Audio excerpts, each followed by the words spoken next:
Bonjour et bienvenue sur Une Voix qui porte. Je suis absolument ravie de te retrouver aujourd'hui ici sur ma chaîne pour un podcast. Aujourd'hui, un podcast spécial qui est en fait une réaction aux nombreux commentaires et likes et réactions que j'ai eus suite à la publication d'un petit texte que j'ai mis sous un article d'un groupe que j'aime bien. Alors, le groupe en question, c'était sur Facebook et il s'appelle Welcome to the Jungle. Et la jungle en question, la jungle, eh bien, c'est la jungle du travail. Et cet article parlait du sentiment de perte d'identité qu'on peut ressentir après la perte d'un emploi. Mais d'abord, si c'est pas déjà fait, tu cliques sur j'aime, tu t'abonnes, tu cliques sur la cloche pour ne rater aucune des prochaines vidéos.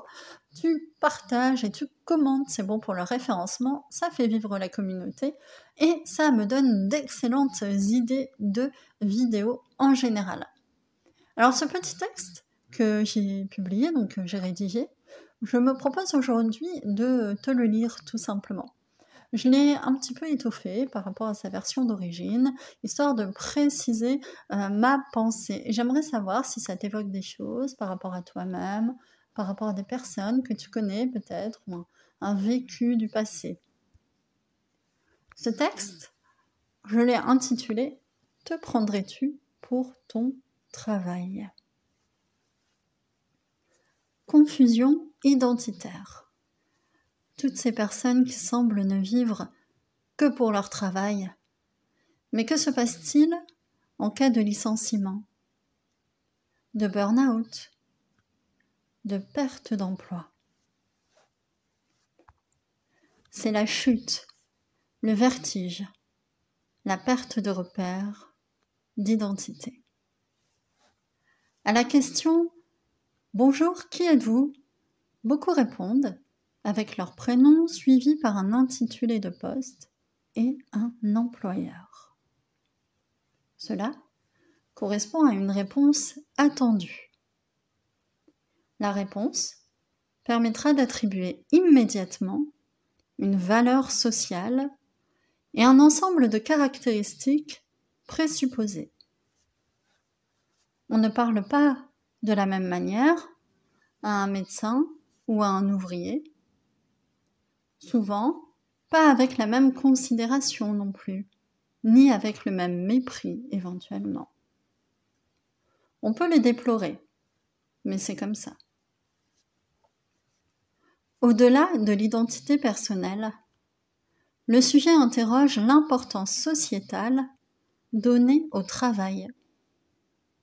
Perdre un emploi, c'est souvent avoir l'impression de valoir moins aux yeux des autres, de facto.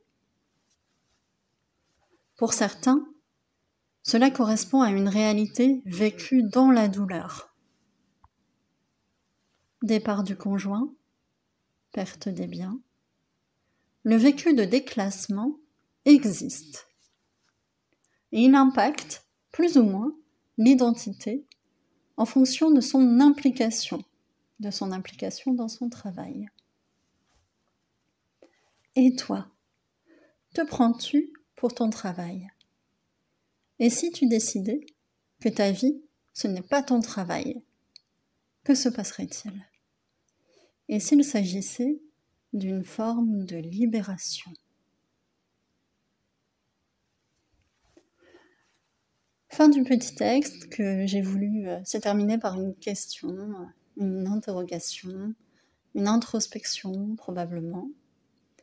Je te laisse méditer la question. Petit rappel avant de te laisser, je te rappelle que j'organise le 30 octobre une masterclass sur les addictions avec Yanis Gauzelin, qui est champion de boxe et préparateur mental, notamment au niveau du sport, dans le milieu du sport.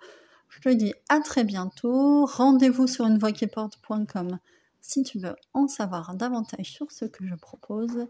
Et prends soin de toi.